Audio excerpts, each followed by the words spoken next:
Et salut tout le monde, bienvenue sur la chaîne Lorenzo High Tech. Comme dans le titre, aujourd'hui on va parler de Google et ça va être une vidéo rumeur pour le futur Google Pixel 8a qui devrait être normalement annoncé le 14 mai pendant la Google I.O. Donc c'est tout simplement la conférence de Google. Donc aujourd'hui on va du coup parler de ce futur smartphone, mais avant de commencer la vidéo, si vous n'êtes toujours pas de ma chaîne YouTube, abonnez-vous, elle est 100% high tech. N'oubliez pas d'activer la petite cloche de notification pour être notifié lorsque je publie une vidéo et bien entendu à mes autres réseaux sociaux, c'est-à-dire Instagram, TikTok et Twitter. Tous les liens seront en bas dans la description. Du coup, avant de commencer par parler des caractéristiques qui ont un petit peu fuité, on est aussi un petit peu entre rumeurs et fuites, on va pas se le cacher.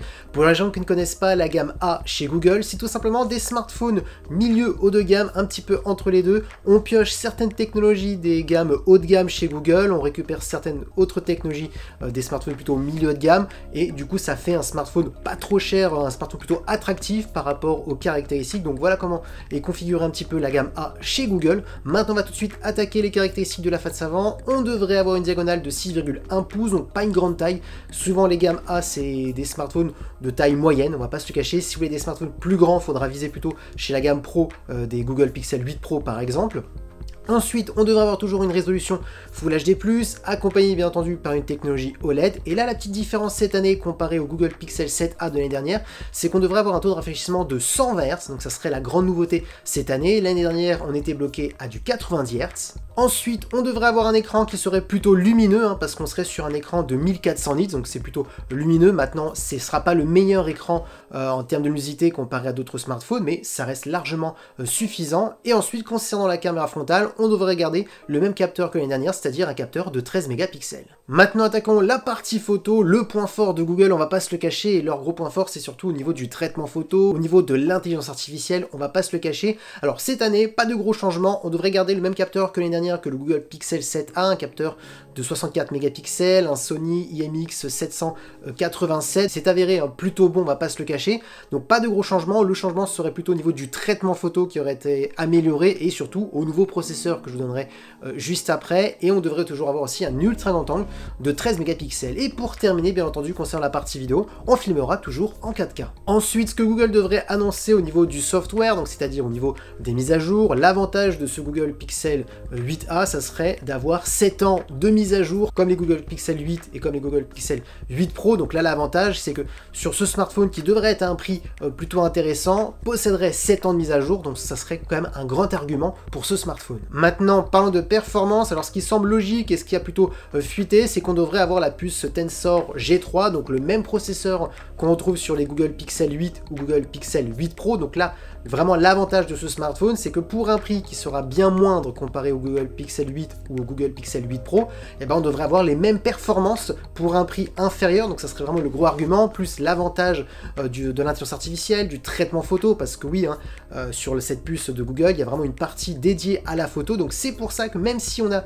le même capteur principal cette année sur le Google Pixel 8a comparé à la version 7a de l'année dernière, on va avoir des nouvelles améliorations grâce au traitement photo, parce qu'on a un nouveau processeur qui va être meilleur comparé à celui de l'année dernière. Ensuite, concernant le stockage, on parle qu'on devrait avoir deux choix, 128 ou 256 Go. Ensuite, autre nouveauté comparé au Google Pixel 7a, cette année, la version 8a devrait avoir une plus grosse batterie. On a annoncé une batterie entre 4900 mAh voire 5000 mAh, donc on serait quand même sur une bonne augmentation, parce que oui, ça peut être un petit peu le souci sur les Google Pixel, l'autonomie. Donc là, cette version serait améliorée. Et pour terminer en termes de connectivité, on devrait avoir de la Wi-Fi 6E de dernière génération et du Bluetooth 5.3. Et oui, j'en suis sûr, ce que maintenant vous posez la question, combien pourrait coûter ce futur Google Pixel 8a? Alors il se murmurait qu'on serait dans les alentours de 550, max 600 € pour la configuration avec toutes les options, c'est-à-dire le stockage au max, etc. Donc on serait entre 550 et 600 €. Il y aurait une augmentation de prix comparée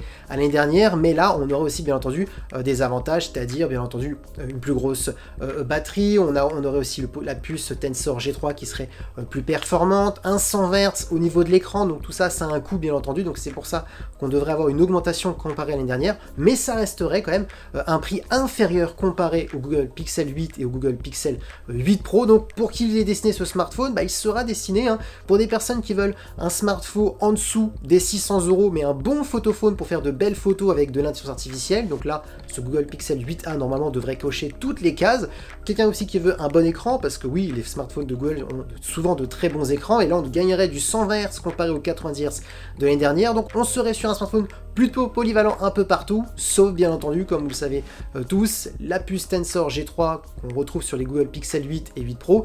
Le défaut, c'est les performances qui ne sont pas vraiment énormes, c'est loin d'être la meilleure puce du marché. Maintenant, ça suffit quand même pour faire des jeux vidéo, c'est juste qu'on ne doit pas être trop exigeant en termes de performance, parce que oui, c'est pas la puce la plus performante. Et voilà, la vidéo est terminée sur ce futur Google Pixel 8a, j'espère que la vidéo vous a plu. Si c'est le cas, n'oubliez pas le petit pouce like, de vous abonner sur cette chaîne YouTube et d'activer la petite cloche de notification pour être notifié lorsque je publie une vidéo, et bien entendu mes autres réseaux sociaux, c'est-à-dire Instagram, TikTok et Twitter.